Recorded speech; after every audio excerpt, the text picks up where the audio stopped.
شہید کرب و بلا، راکب دوش مصطفیٰ، امام عرش مقام، امام ہمام، صحابی ابن صحابی حضرت امام حسین رضی اللہ تعالیٰ عنہ کے پڑ پوتے، عظیم تابعی بزرگ امام جعفر صادق رضی اللہ تعالیٰ عنہ کی ولادت 17 ربیع الاول 80 یا 83 ہجری پیر شریف کے دن مدینہ پاک میں ہوئی۔ دن بھی پیر کا اور شہر بھی مدینہ، سبحان اللہ۔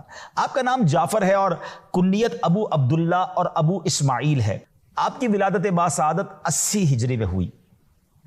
حضرت سیدنا امام جعفر صادق رضی اللہ تعالیٰ عنہ کی والدہ محترمہ کا اسم گرامی حضرت سیدتنا ام فروہ بنت قاسم بن محمد بن ابی بکر صدیق رضی اللہ تعالیٰ عنہ ہے، جبکہ آپ رضی اللہ تعالیٰ عنہ کے والد گرامی کا اسم مبارک حضرت سیدنا امام باقر بن علی زین العابدین اور بن حسین بن علی المرتضی شیر خدا کرم اللہ تعالیٰ وجہ الکریم ہے۔ یعنی آپ کا کمال دیکھیں کیسی ہستی ہیں کہ آپ والدہ کی طرف سے حضرت ابو بکر صدیق رضی اللہ تعالیٰ سے جا ملتے ہیں اور والد صاحب کی طرف سے مولا علی شیر خدا کرم اللہ تعالیٰ وجہ الکریم سے جا ملتے ہیں، سبحان اللہ۔ یعنی آپ والدہ کی طرف سے صدیقی اور والد کی طرف سے علوی فاطمی ہیں، سبحان اللہ سبحان اللہ۔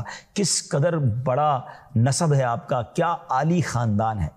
سچ گوئی کی وجہ سے آپ کو صادق کے لقب سے جانا جاتا ہے۔ دو جلیل القدر صحابہ کرام حضرت سیدنا انس بن مالک اور سیدنا سہل بن سعد رضی اللہ تعالی عنہما کی زیارت سے مشرف ہونے کی وجہ سے آپ رحمت اللہ تعالی تابعی ہیں۔ آپ کے علمی فیضان سے فیضیاب ہونے والوں میں آپ کے اپنے فرزند امام موسیٰ کاظم، پھر امام اعظم ابو حنیفہ، امام مالک، حضرت سفیان ثوری، حضرت سفیان بن عیینہ رحمت اللہ تعالی علیہم کی یہ نام سر فہرست ہیں۔ آپ نام دیکھیں کون سے ہیں، اتنے بڑے علم کے سمندر وہ آپ سے فیضیاب ہوئے۔ خلیفہ منصور نے ایک بار اپنے بیٹوں کو حکم دیا کہ امام جعفر صادق کو میرے روبرو پیش کرو تاکہ میں ان کو قتل کر دوں۔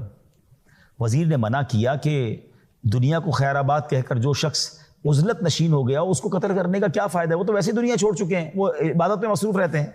خلیفہ نے غضبناک ہو کر کہا کہ میرا حکم ماننا ضروری ہے، انہیں لے کر آؤ۔ حضرت امام جعفر صادق کو جب لایا گیا تو جیسے ہی وہ دربار میں آئے تو منصور نے اپنے غلاموں کو پہلے ہی کہہ دیا جیسے میں سر سے تاج اتاروں نا تم نے امام جعفر صادق رضی اللہ تعالیٰ کو قتل کر دینا ہے۔ مگر جب امام جعفر صادق اس کے دربار میں آئے تو آپ کی عظمت و جلال نے خلیفہ کو اس قدر متاثر کیا کہ وہ پہلے تو استقبال کے لیے کھڑا ہو گیا، نہ صرف صدر مقام پر حضرت امام جعفر صادق کو بٹھایا بلکہ آپ کے سامنے بیٹھ کر عرض کرنے لگا حضور کو میرے لیے حکم فرمائے، کوئی آپ نے ارشاد و تو فرمائے۔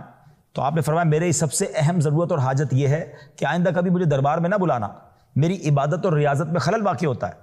منصور نے وعدہ کیا کہ حضور پھر کبھی آپ کو تکلیف نہیں دوں گا، بڑی عزت کے ساتھ بڑے احترام کے ساتھ آپ کو رخصت کیا۔ اس کے بعد خلیفہ منصور 3 دن تک بے ہوش رہا، اتنا اس کے اوپر روب طاری ہو گیا کہ وہ 3 دن تو بے ہوش رہا۔ خلیفہ کی حالت دیکھ کر وزیر اور غلام حیران، جب وہ ہوش میں آیا تو پوچھا کہ آپ نے تو کہا تھا کہ قتل کرنا ہے اور جب وہ آئے تو آپ تو ان کے آگے بچھے جا رہے تھے، اتنی عزت دی ان کو آپ نے۔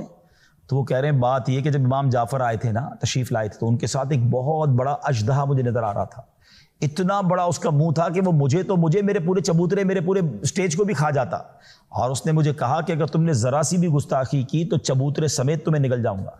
مجھ پر ایسی دہشت طاری ہو گئی اور میں نے آپ سے معافی مانگی۔ اللہ اکبر۔ ناظرین ذرا سوچئے یہ مقام ہے آپ کا کہ اللہ والوں کی طرف کوئی میلی نظر دیکھتا ہے نا، وہ احادیث میں مضمون ملتا ہے نا، جو اللہ کے کسی ولی سے دشمنی کرے تو اللہ اسے اعلان جنگ فرماتا ہے۔ امام جعفر صادق رحمۃ اللہ تعالی کو 68 برس کی عمر میں 15 رجب المرجب 148 ہجری کو کسی بد نصیب نے زہر دیا جو ان کی شہادت کا سبب بنا۔ حضرت امام جعفر صادق رحمۃ اللہ تعالی کا مزار پر انوار جنت البقیع میں اپنے والد محترم سیدنا امام باقر رحمۃ اللہ تعالی کے پہلو میں ہے۔ اللہ کریم تربت امام جعفر صادق پر اپنی کروڑوں رحمتوں کی بارش نازل فرمائے اور ان کے فیضان سے ہمیں مالا مال فرمائے، ان کے نقش قدم پر چلنے کی توفیق عطا فرمائے۔